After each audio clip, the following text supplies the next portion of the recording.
మసాలా దినుసుల పొడి తయారీ యూనిట్ను ఏర్పాటు చేయడంపై మా గైడ్కు స్వాగతం. ఈ వీడియోలో అవసరమైన ప్రారంభ పెట్టుబడిని 2 వర్గాలుగా విభజిస్తాము: స్థిర మూలధనం మరియు పని మూలధనం. మొదట స్థిర మూలధనం గురించి మాట్లాడుకుందాం. ఇది 7 లక్షల రూపాయలు. ఇందులో భవనం, యంత్రాలు, పరికరాలు వంటి దీర్ఘకాలిక ఆస్తులలో పెట్టుబడి ఉంటుంది. అవసరమైన మరమ్మతులు, అంతర్గత పని మరియు ఫర్నిచర్తో పూర్తి చేసిన భవనం లేదా షెడ్ను ఏర్పాటు చేయడం గురించి మేము మాట్లాడుతున్నాము.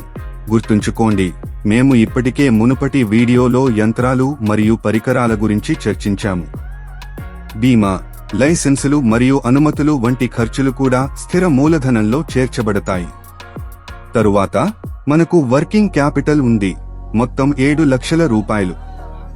మీ రోజువారీ కార్యకలాపాలకు ఇది చాలా అవసరం. ఇది చేతిలో ఉన్న నగదును, సుమారు 1.5 నెల జాబితాని కవర్ చేస్తుంది. కొనుగోళ్లన్నీ నగదు రూపంలో జరిగాయని మేము భావిస్తున్నాము. వర్కింగ్ క్యాపిటల్ యొక్క ఈ గణన మీరు లాభదాయకతను చేరుకునే వరకు ప్రారంభ నగదు నష్టానికి కూడా కారణమవుతుంది. మా రాబోయే వీడియో కోసం వేచి ఉండండి. ఇక్కడ మేము త్వరగా లాభదాయకతను చేరుకోవడానికి ప్రారంభ ఖర్చులను తగ్గించే చిట్కాలను పంచుకుంటాము. కాబట్టి మీ మసాలా దినుసుల పొడి తయారీ యూనిట్ కోసం మొత్తం మూలధన పెట్టుబడి 14 లక్షల రూపాయలుగా ఉంది. ఇది మీ వ్యాపారం కోసం మీకు స్పష్టమైన ఆర్థిక ప్రణాళికను అందిస్తుంది.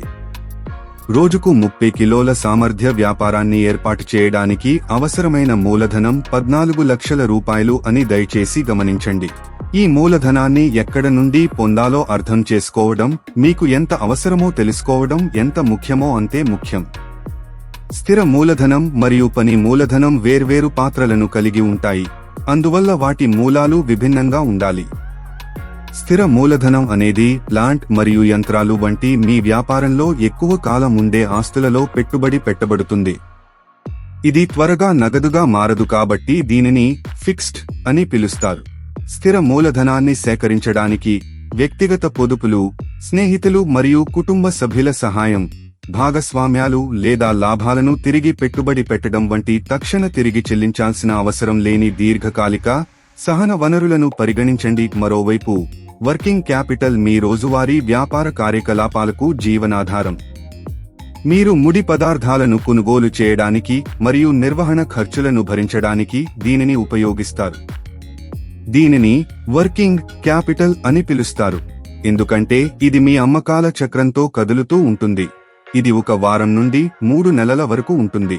దీనికి తగిన వనరులు స్వల్పకాలికం నుండి మధ్యకాలికం కావచ్చు, బహుశా స్థిర చెల్లింపులను కలిగి ఉండవచ్చు. ఎంపికలలో కమ్యూనిటీ సంస్థ రుణాలు లేదా తక్కువ వడ్డీ రేట్లతో బ్యాంకుల నుండి ఓవర్ డ్రాఫ్ట్ మరియు నగదు క్రెడిట్ సౌకర్యాలు ఉన్నాయి. ఈ ఆర్థిక ప్రణాళిక వ్యూహంతో మీరు విజయవంతమైన మసాలా దినుసుల పొడి తయారీ విభాగాన్ని స్థాపించే మార్గంలో ఉన్నారు. వ్యాపార్ కోచ్ ఛానెల్కు సబ్స్క్రైబ్ చేయండి.